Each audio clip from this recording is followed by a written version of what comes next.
Yep. It's your boy, Southpaw Slick, live at work. And today's question comes from one of my Instagram followers. And he rewatched my video on geomaxing, right? So he asked me, does region in the US in particular affect the dating pool or options that you have? This is actually a good question. And I'm gonna say the answer is yes and no. Allow me to explain. He said that he is from Newark, New Jersey. And as soon as he said that, I already knew where he was going with it. He said that the women out there are a handful. Like, it's not the best choice of women to pick from. And that makes sense because New Jersey is in the tri-state area. Me, myself, I'm from Connecticut, which is a tri-state and a New England state. I currently reside in North Carolina. I've been living here for some years now. And there is definitely a cultural difference that affects the men and women that you run into. Now, talking about the women, at least within the tri state region, like Jersey, New York, Southwestern Connecticut, the women out there, like I like to always say, is pretty much young and May in a skirt. That's it. I'm saying a lot of them are very aggressive. They have a lot of masculine energy. Um, Attitude is at an all-time high. I'm saying a lot of those women are unpleasant, but that's because they kind of have to be. I'm saying like in those areas you have to be tough and aggressive to survive. So it kind of influences that population to be that way. I'm saying because of them being in that environment, they become a product of that environment, if you will.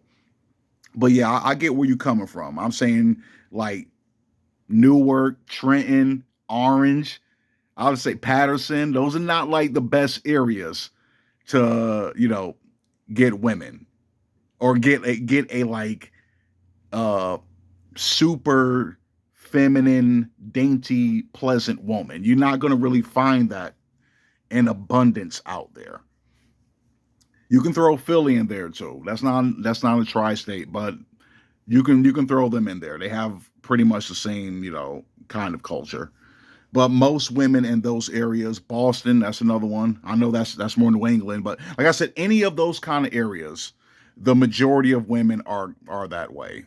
And it is what it is.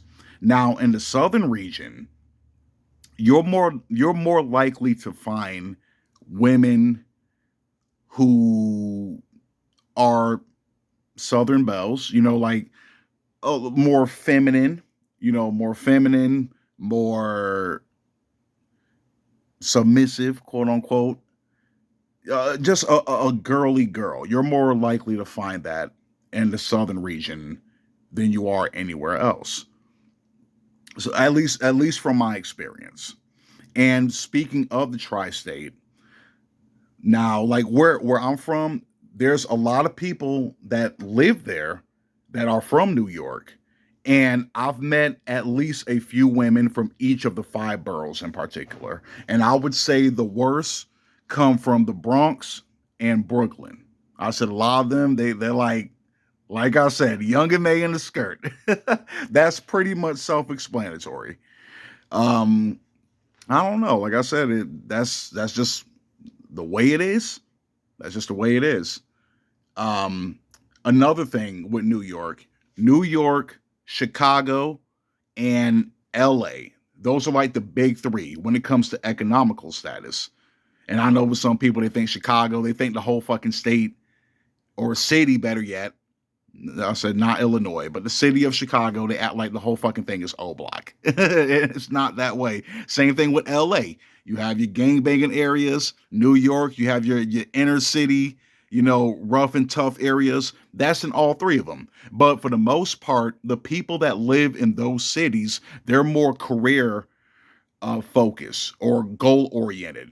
I'm saying because of a thriving economy, right? So the majority of people that are career focused, they're not looking at being in a relationship. Maybe short term flings, maybe, just a quick little hookup here and there. And that's about it. I'm saying like having a family, raising kids, that's not top priority. Top priority is getting the bag. So that also affects the dating pool. Um, Now, let's say for women, I'll see the most complaints coming from California and Atlanta. And you know where I'm going with that. Just give me a second. With California, the state as a whole, I see a lot of women complain about the men that they run into, that a good bit of them are very egotistical and they're very narcissistic. I don't know if it's that Hollywood, you know, that Hollywood culture in the water. I don't know what it is, but just the state as a whole, a lot of women say like the guys out there, they're very like narcissistic, like borderline metro type, metrosexual type.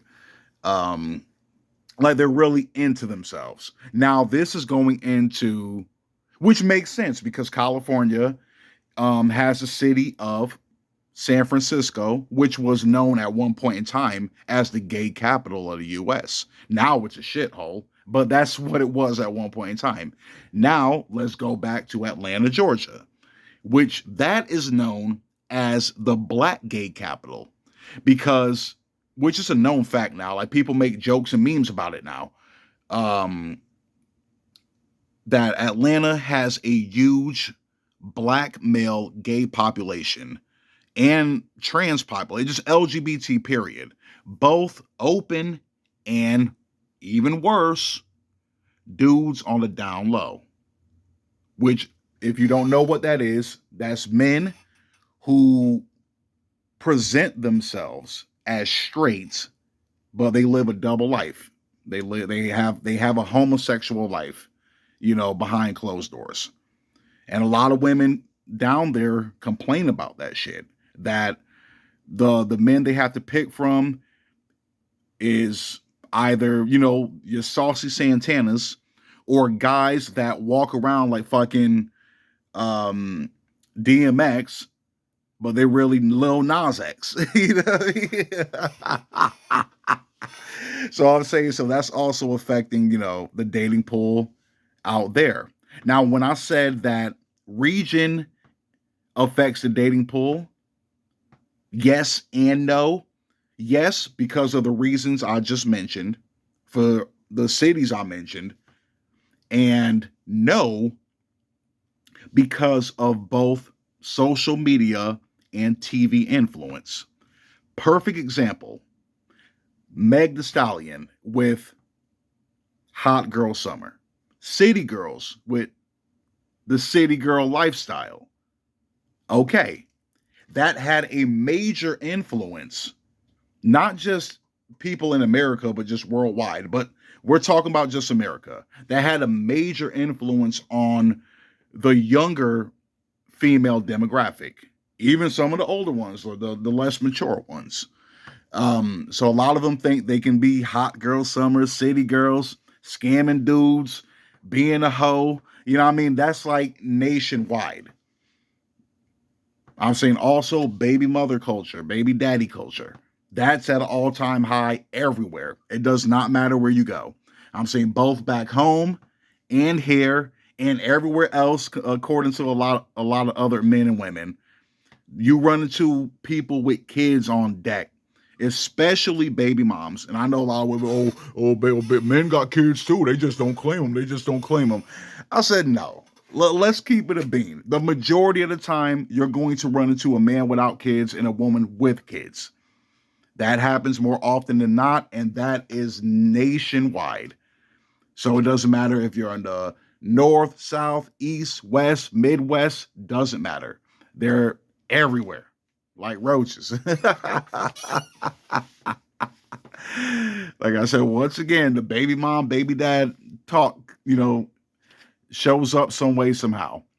But I had to mention that because that's not regional. That's why I'm saying yes and no. That's just everywhere. Everywhere is like that now. I'm saying where you run into uh, men and women with kids. It's like that's like a very common thing, and that's very unfortunate for people like us who are childless. Um, but region does have uh, effect on the dating pool or the selection that you have to pick from. I will definitely say that more so than not. Not solely, but it definitely has a major influence. But yeah, like I'm saying, so keep your head up. I said I know in Jersey. I said Jersey is it can be a rough and tough state. Certain cities and areas in the state, and then you talking about you in Newark, yeah, like they get it in out there. So I'm not surprised that um those are the women you have to choose from. Now, the women, especially the ones that say they like bad boys and roughnecks, these areas are fucking heaven to them.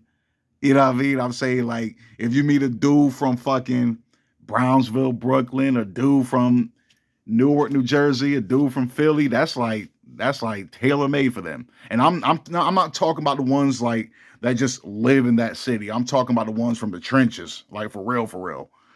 You know what I mean? Like North Philly. You get what I'm saying? Like somebody out there. Or like I said, Brownsville, Brooklyn, I said Soundview, in the Bronx. You know what I mean? Like I said, like areas like that. South side Chicago. I would say certain parts of Atlanta. I'm saying exactly. Like those spots are tailor made for women like that. Now, if you're a guy looking for a woman who's wholesome, that's pretty much going to be hit or miss regardless. You might find it more likely, might find it here, like in the southern region, than you would in the northern region. But it's definitely not a guarantee. I will say that. I'm saying you're definitely going to run into some thoughts out here. Um, Anywhere, like I said, finding a wholesome Proverbs 31 woman is that's like that's like a needle in a haystack. That's like that's like finding the back of earring on a beach. You know what I mean? Like it's not saying you can't find it, but you're really, really, really gonna have to dig. But that's my thoughts on it. Southpaw Slick. I'm out.